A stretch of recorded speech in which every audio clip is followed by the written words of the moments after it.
രാജ്യത്തിന് ആരും സമാധാനം സമ്മാനമായി നൽകില്ലെന്ന് യുക്രൈനിയൻ പ്രസിഡന്റ് വൊളോഡിമിർ സെലൻസ്കി. റഷ്യയെ രക്ഷിച്ചത് താനാണെന്ന് പ്രസിഡന്റ് വ്ളാഡിമിർ പുടിനും. ഇരു നേതാക്കളുടെയും പുതുവത്സരാശംസ പ്രസംഗങ്ങളിലാണ് പരാമർശങ്ങൾ. 21 മിനിറ്റ് ദൈർഘ്യമുള്ള പുതുവത്സര വീഡിയോയിലാണ് സെലൻസ്കിയുടെ വാക്കുകൾ എത്തിയത്. ശക്തമായ ഒരു യുക്രൈനിന് മാത്രമേ സമാധാനം ഉറപ്പാക്കാനും ലോകത്തിന്റെ ബഹുമാനം നേടാനും കഴിയൂവെന്നും സെലൻസ്കി കൂട്ടിച്ചേർത്തു. സമാധാനം ഞങ്ങൾക്ക് ആരും സമ്മാനമായി നൽകില്ലെന്ന് അറിയാം. പക്ഷേ റഷ്യയെ തടയാനും യുദ്ധം അവസാനിപ്പിക്കാനും വേണ്ടത് ചെയ്യും. നിയുക്ത US പ്രസിഡന്റ് ഡൊണാൾഡ് ട്രംപ് സമാധാനം കൊണ്ടുവരാനും പുടിന്റെ ആക്രമണം അവസാനിപ്പിക്കാനും ആഗ്രഹിക്കുന്നു. അതിന് കഴിയുമെന്ന കാര്യത്തിൽ സംശയമില്ല. ഈ യുദ്ധം രണ്ട് പക്ഷത്തെയും സമാധാനിപ്പിക്കേണ്ട തെരുവ് കലഹമല്ല. ഇത് പരിഷ്കൃത രാജ്യത്തിനെതിരെയുള്ള ആക്രമണമാണ്.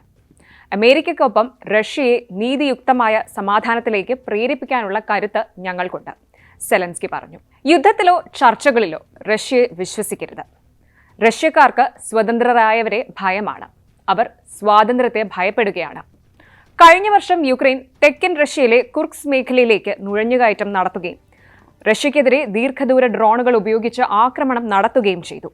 വരും വർഷത്തിൽ റഷ്യക്കെതിരെ ശക്തമായി പോരാടാൻ ഞാൻ ഉൾപ്പെടെയുള്ള നമ്മളെല്ലാവരും തയ്യാറാകണം.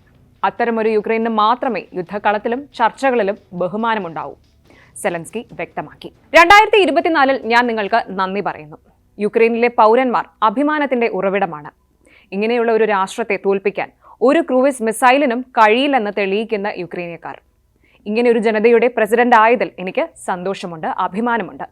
സെലൻസ്കിയുടെ വാക്കുകൾ ഇങ്ങനെ തുടർന്നപ്പോൾ 1/4 നൂറ്റാണ്ട് ഭരണകാലയളവിൽ രാജ്യം കൈവരിച്ച നേട്ടങ്ങളിൽ റഷ്യക്കാർ അഭിമാനിക്കണമെന്നും താൻ റഷ്യയെ രക്ഷിച്ചു എന്നും പറഞ്ഞ പുടിന്റെ വാക്കുകളും എത്തി. പ്രസിഡന്റ് ബോറിസ് യെൽസിന്റെ പിൻഗാമിയായാണ് 1999 ഡിസംബർ 31 പുടിൻ റഷ്യയുടെ അമരത്തെത്തുന്നത്. 21ാം നൂറ്റാണ്ടിന്റെ ആദ്യ പാദം പൂർത്തിയായിരിക്കുന്നു.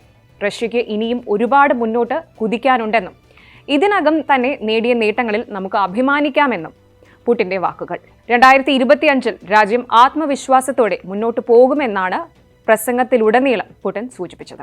21ാം നൂറ്റാണ്ടിന്റെ ആദ്യ പാദത്തിൽ റഷ്യ പരീക്ഷണങ്ങളെ തരണം ചെയ്യുകയും പ്രധാന ലക്ഷ്യങ്ങൾ നേടുകയും ഐക്യം ശക്തിപ്പെടുത്തുകയും ചെയ്തു. പൗരന്മാരുടെ ക്ഷേമത്തിനാണ് മുൻതൂക്കം നൽകിയതെന്നും പുടിൻ പറയുകയുണ്ടായി. റഷ്യയുടെ സമ്പദ് വ്യവസ്ഥയെക്കുറിച്ചോ യുക്രൈനിലെ ഇപ്പോൾ നടന്നുകൊണ്ടിരിക്കുന്ന യുദ്ധത്തെക്കുറിച്ചോ പറഞ്ഞിട്ടില്ല. 2025 വളരെ പ്രതീക്ഷയോടെയും ആത്മവിശ്വാസത്തോടെയുമാണ് മുന്നോട്ട് കൊണ്ടുപോകാൻ പുടിൻ ഉദ്ദേശിക്കുന്നത്.